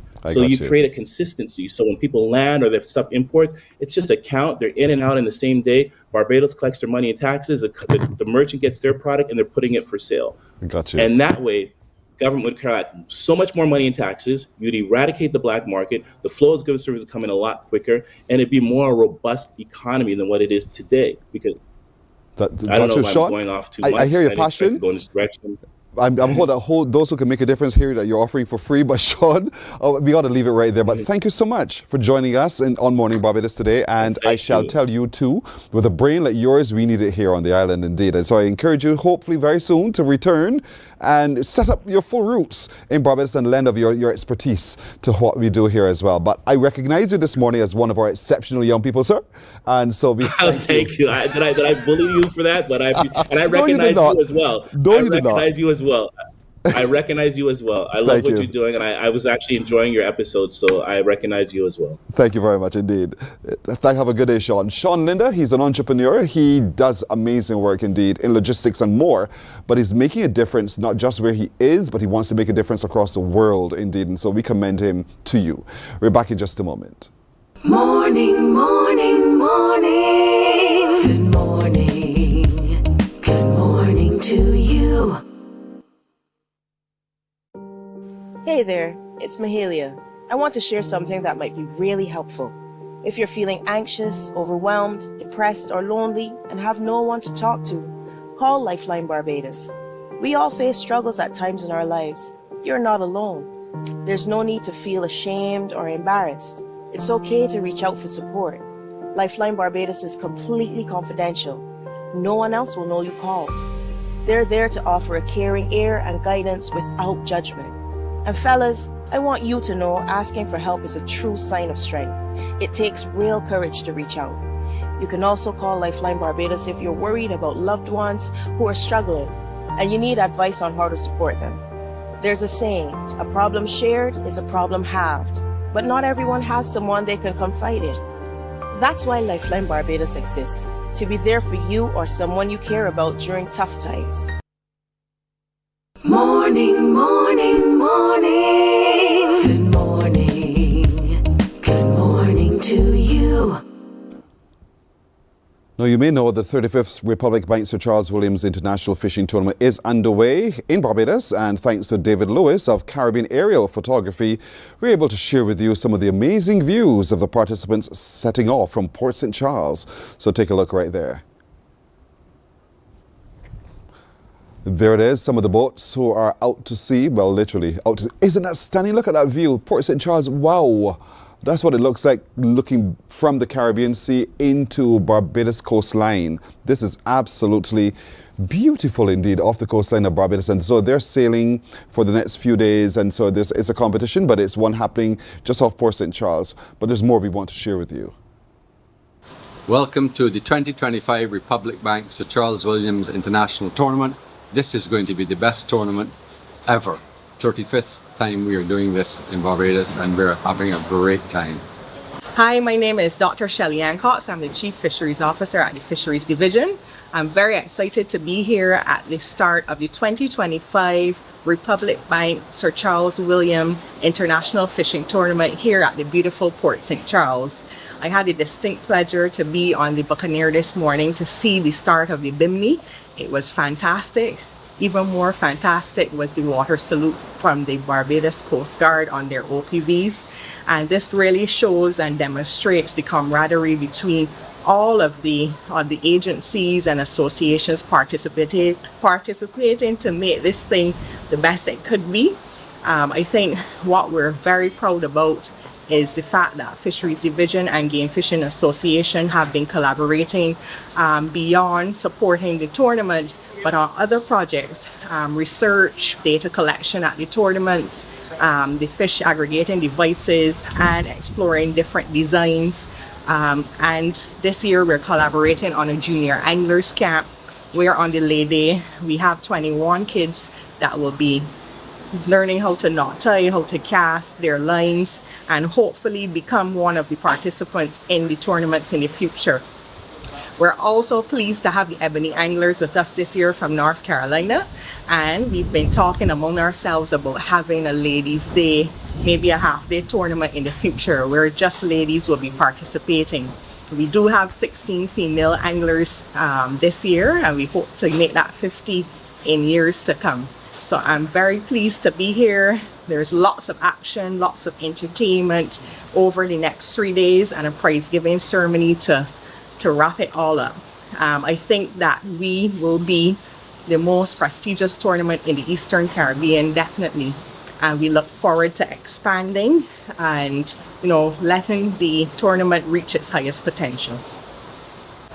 My name is Mike Paris. I'm a committee member of the Barbados Game Fishing Association and the organizer of the event. This year is a phenomenal year. We are in our 35th year of the international fishing event. We are seeing an amazing turnout. We got 32 boats participating in the tournament and 200 anglers. Of them, 16 females and 6 juniors. So it's a tremendous event in that respect. What is also very important is we've got 9 countries participating in the event, from Guyana right the way through to the US, UK, Canada, and a lot of the fishing teams now are coming into Barbados. They're chartering our boats to go fishing rather than actually sailing up. So that's an incredible start. The energy is incredible. Things are very slow now because the boats are out fishing.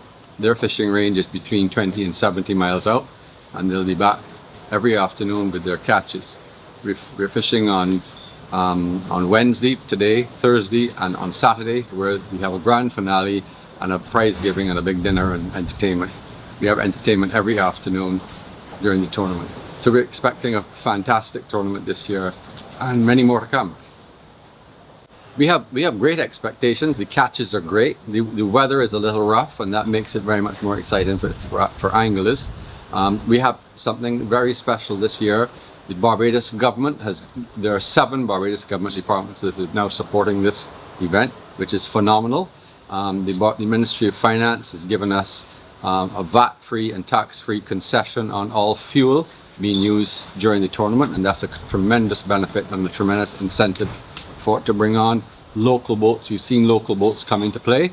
A lot more local boats. Our objective is to become more inclusive in our fishing. Of course, fishing is a sport that's considered as a luxury sport, but we're trying to bring a lot more inclusivity into Barbados, into this competition, and we are achieving that this year. So this is a very good outcome.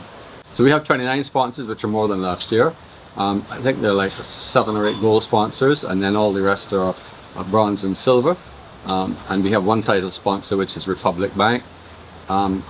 Sponsorship has been very good, and that helps us to make these events that much more impactful for Barbados.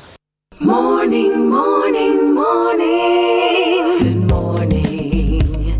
Good morning to you. Some ask, what makes Barbados so special? We at Mornin Barbados say it's you, our exceptional youth. You are talented, resilient, and inspirational. You are the epitome of the Barbadian spirit, testing the boundaries of your creativity.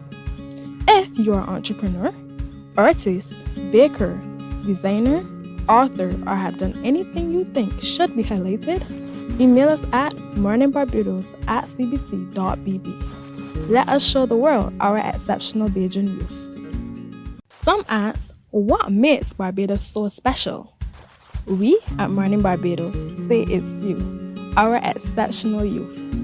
You are talented, resilient, and inspirational. You are the epitome of the Barbadian spirit, testing the boundaries of your creativity. If you're an entrepreneur, artist, baker, designer, author, or have done anything you think should be highlighted, email us at morninbarbados@cbc.bb. Let us show the world our exceptional Bajan youth. Morning, morning, morning. Good morning. Good morning to you.